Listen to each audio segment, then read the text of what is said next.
Hello everyone, this is Agony333, and today we're going to be reviewing an animated film. This is Grave of the Fireflies. Now this is a movie I've been waiting well over a decade to watch. I had seen it on disturbing lists and stuff like that, but funny enough, I did not know at the time that it was a Studio Ghibli film, and well, once I found that out, I knew for sure I had to watch it, but either way, I was interested the moment I heard about it, seen artwork things, read the synopsis, stuff like that. Once I knew what it was about and stuff, it seemed intriguing, and so I wanted to watch it. But what is this movie? Let's get into this. It is a film from 1988. It is 89 minutes, and funny enough, it's also rated PG, which I would almost think it seems, at least to me, maybe more PG-13. But yeah, like I said, it's also been on disturbing lists. But for what reason? Because there is not a ton of graphic violence or anything. That's one thing I'll get to first. Is to me, now I'm kind of skipping ahead. To me, is it disturbing? I guess I'll skip ahead to that part for this. Is it disturbing? To me, it was a little bit, but not for like I said, a typical reason. It's not blood, gore, violence, or anything, but it's for reasons that I'll have to get to later on a little bit, probably into this review. But to me, it belongs in a way, almost in a sense, like a subgenre, because there's in a way a subgenre, at least to me, when it comes to disturbing films, and that is more of the kind that go towards a sorrowful story. Ones that focus more on depressing subject matter, ones that aren't loaded with gore and violence and, really messed up things, but more so just very, very bleak, very dark, and very depressing and sad, yes. And this is one of those, I would say. I guess that gets that out of the way. Yes, this is a very, very sad movie. But let's get into my notes and other things. But yeah, this is from Studio Ghibli, which is a studio that's basically renowned for giving us animated masterpieces, such as Spirited Away, Howl's Moving Castle, Castle in the Sky, Kiki's Delivery Service, and a personal favorite of mine, which is Princess Mononoke. That is a really amazing film, by the way. Check that one out. But how does this one compare to all of those? All of those films that I listed off are really great films, but we'll get to the rating in a moment. Well, in a bit. First, though, that I'd like to say is the music for me alone is a 10.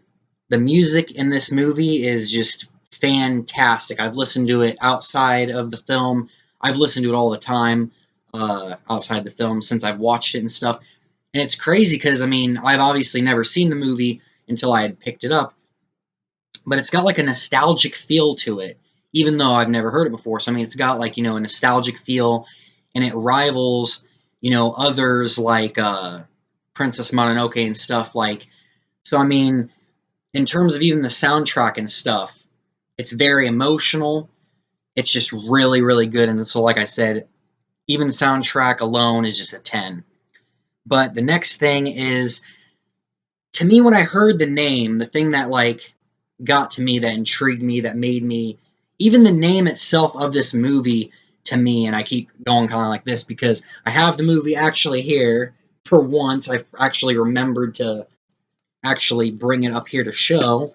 I don't know how many times I've forgotten to do that, but there's also this cool little card in there I thought I would show you, which is a really awesome still. And there's some other artwork maybe I'll show you here, if you can see that a little bit. But yeah, where was I? Okay, the name of this movie, at least to me, when I heard of it, okay, Grave of the Fireflies, even the name itself, to me, elicits a kind of sad feeling. Because to me, anyways, it's like when I think of fireflies, when I thought of how they were when I was a child in childhood, fireflies, in a sense, were kind of like a thing of like wonderment and joy and kind of, you know, uh, yeah, mysterious, whatever kind of deal, magical in a sense if you think about it when you're a kid and stuff. And so essentially the name of this movie is like Grave of that. It's Grave of wonderment, joy, those things. And so yeah, the name alone is a pretty bleak one, but a really, cool title, cool artwork. Everything's cool. But the next thing I would like to get to is among fans of Studio Ghibli films that I've talked to, pretty much like nobody either heard about this movie or ever watched it. No one really seemed to, have much interest in this one in particular. I don't know why exactly. But that's one thing I will say is I feel like among all of the others that I listed, which are way more so known, at least to me, and among, like I said, fans and people I've talked to, this one is a very underrated one. That much I'll say. It's very underrated, and it's kind of a shame to see it kind of be out of the spotlight compared to the other ones, but I'll also be getting to that right now, pretty much. And to me, it's also like, I think I can understand why and what's different about this one. But, well, one moment. Okay, I'm going to wait on that part I was trying to explain to actually say what's this movie about, because I probably should have done that several minutes ago. So this movie is about two characters, a brother, which is Seita, and a little sister, which is Setsuko. And pretty much it has to do with war and war times and stuff like that. Um, Pretty much there is a bombing that goes on, and at the opening, yeah, it's very bleak. I can't really get into too much without immediately spoiling things, because it's kind of a movie you do want to go into blind as much as you can, like I've mentioned to other ones. But yeah, it basically starts off on a pretty rough, kind of bleak note, and it just kind of continues to gradually worsen in a way, because basically it's them trying to survive.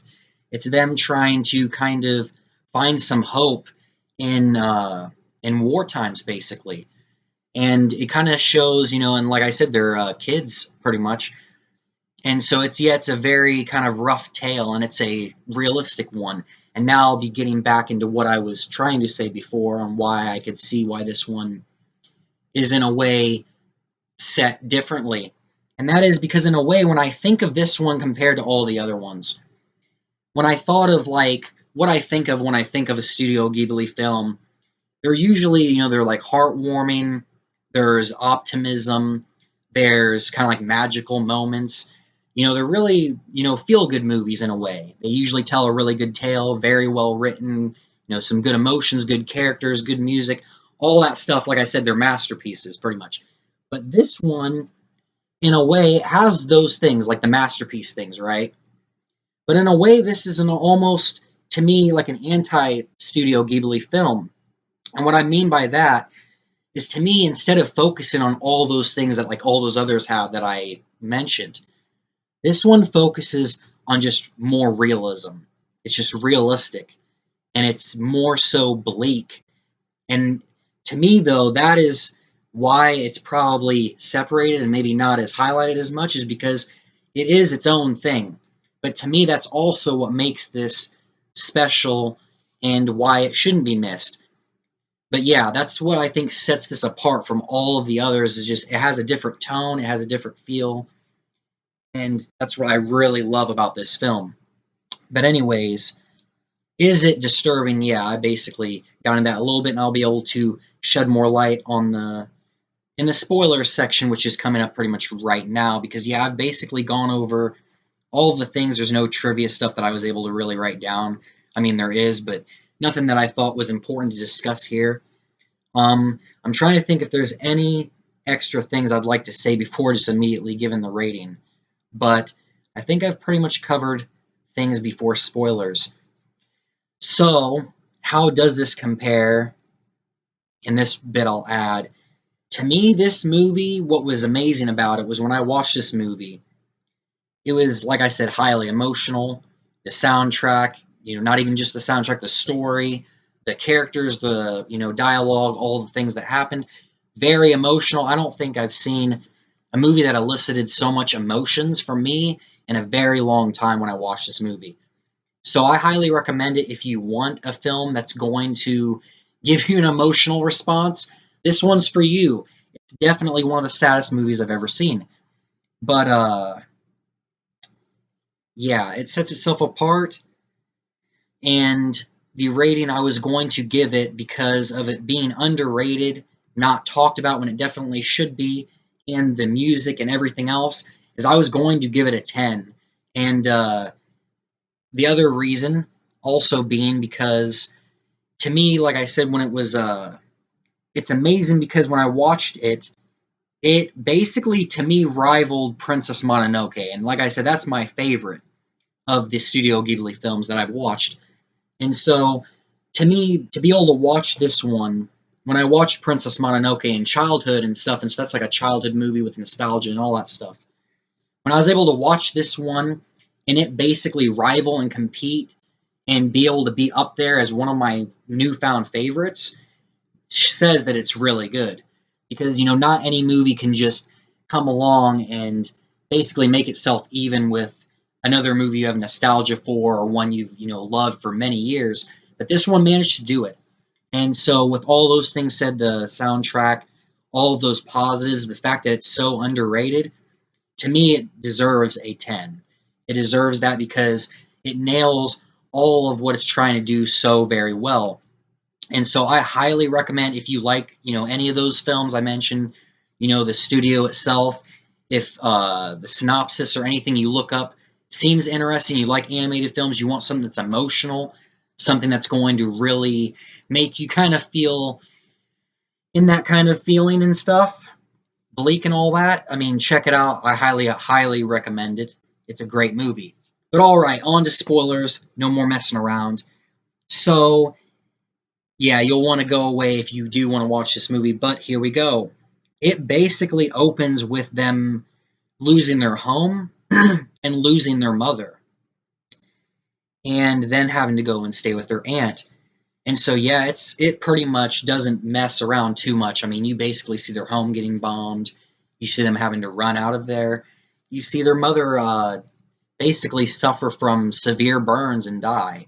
You don't actually see that, but you see the aftermath of that.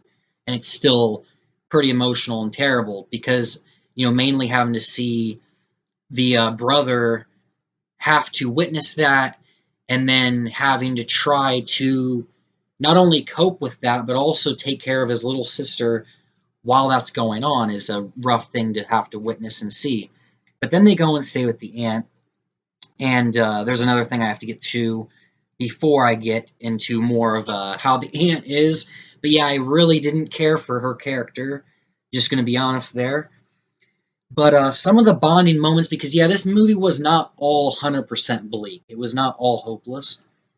There were some like bonding moments, that you'd see in any movie that has a couple of characters or whatever, those good moments and stuff.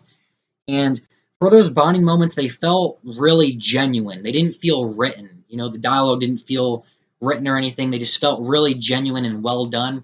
And that's another thing that lends itself to Studio Ghibli films, is they always kind of have this kind of genuine, heartfelt feel. Like you can feel the passion that the studio has for making these great movies. And that's definitely here when it comes to these things. I mean, when you watch it, it definitely, at least to me, like it reminds you of family members, whatever. It feels really genuine and real. But now on to the aunt. Oh man, the aunt. Yeah. I did not like their aunt. I did not at all, because they go to stay with their aunt and they bring some of their possessions and things. And essentially, she's not exactly an antagonist, but she pretty much is an incredibly cruel person. She turns into an incredibly cruel person, but there's reasons for it.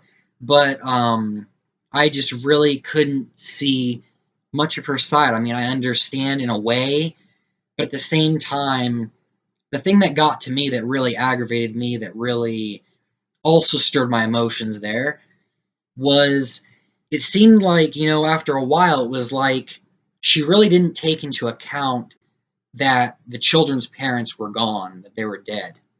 It's kind of like she lacked that empathy and just didn't really, yeah, keep it there. She kind of was pretty cruel to the brother, demanding a lot of stuff from him, and just not very, yeah, not very family like, that's for sure. But she was very cruel, And yeah, she didn't even really care that Sato was trying as much as he could. And like I said, you got to remember they're just kids and stuff. So I mean, him trying to do everything that he could to, kind of help the house, help find work, whatever was, all the things going on, food and stuff, because there's food shortages, and that's another big theme of this is not having food. But yeah, she didn't really seem to care, no matter what he tried to do, and she was incredibly cruel and kind of demeaning to him and the sister throughout a good portion of things. But there were comments that kind of got you to kind of sort of understand comments that I'd read in other videos, other things that I had checked out, that get you to kind of understand where she was kind of coming from. And also, it also goes to kind of show you what war times do to people. It can take, and not even just war times, but even big tragedies, big events, what they can do to people, the desperation and how it changes people, how it takes normal people and kind of turns them into something else and pits them against each other in a situation where they would normally be perfectly fine and work together. They're not anymore. They're not working together. Things aren't going well. But another thing is they end up having to leave the home. Pretty much they end up disagreeing and leaving the home.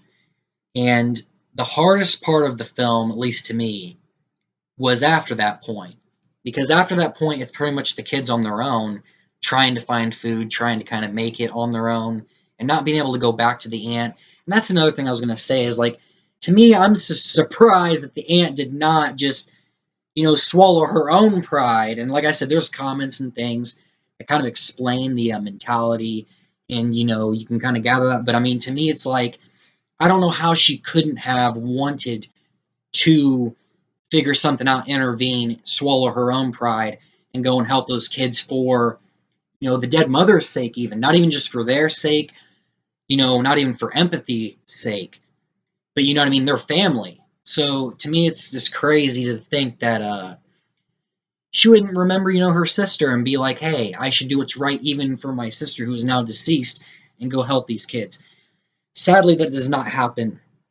And the hardest part, like I said, is you basically watch Setsuko deteriorate. The brother tries to go and get food, and you just slowly see her basically die. And yeah, it was a very emotional thing because you slowly kind of see that happen. And it's like no matter what he does, no matter how much he tries, it's hopeless. And yeah, I mean, I don't want to go like way too into the details so that way you can actually watch it, but it's really heartbreaking to see. It's very heartbreaking to see, and the soundtrack and the other things, they all go well together to delivering those emotional moments and making them impact very strongly. And yeah, the next thing that I have here, and the last thing, is there were also comments regarding watching the beginning sequence again after you finish the film, and that it's more so emotionally impactful. And I definitely agree to that. That's what I did after I watched it the first time. I watched through, and then I immediately turned it, back on again and watched the beginning portion. And I definitely feel like that does go very well. So, like, at least that's a recommendation I would back, is if you do watch this film, to go ahead and watch the beginning portion again, just, the beginning credit part, whatever. Watch that part again, and it's more so impactful after you know everything that's happened and stuff like that. And it's kind of cool in a way. It's very sad still, more so even, but it also kind of, in a way, I guess I'll just explain it. But basically, it kind of shows that even though they both pass, because yes, they sadly both end up dying, it in a way, gives that hope in a sense, even though it's very sad and it's all that. It kind of brings that back to a Studio Ghibli kind of thing and brings that hope back in a sense because it shows them kind of reunite afterwards. Their spirits in a sense kind of reunite and stuff after everything. But yeah, it was a very amazing film. Highly recommended. If you like any of those, definitely check it out. I loved it. Very, very sad though, so just get ready for those kinds of things. But I hope that you guys have liked this review. I hope that maybe it's giving you some thoughts on checking this movie out, or even others that I've listed, because I think you guys will like those films. And yeah, that's basically all that I have for today. No trivia, no stuff like that. And there was another thing though. I made a note to not curse in this video to show that I don't have to if I don't want to, because yeah, it's a choice thing. But anyways, I figured I would, for the heck of it, try that out, do that just to show, whatever. Some people, I think, get surprised that I go without cussing, but yes, I do. Yes, I do go without cussing for quite lengthy times, sometimes. But anyways, I hope that you're all having a great day and that this film or others like it don't, lessen your mood a little bit.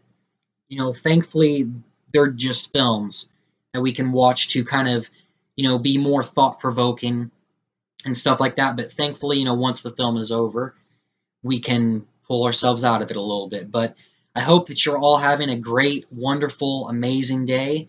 And this is Agony 333, and I'm signing out. Have a great one, guys. Peace.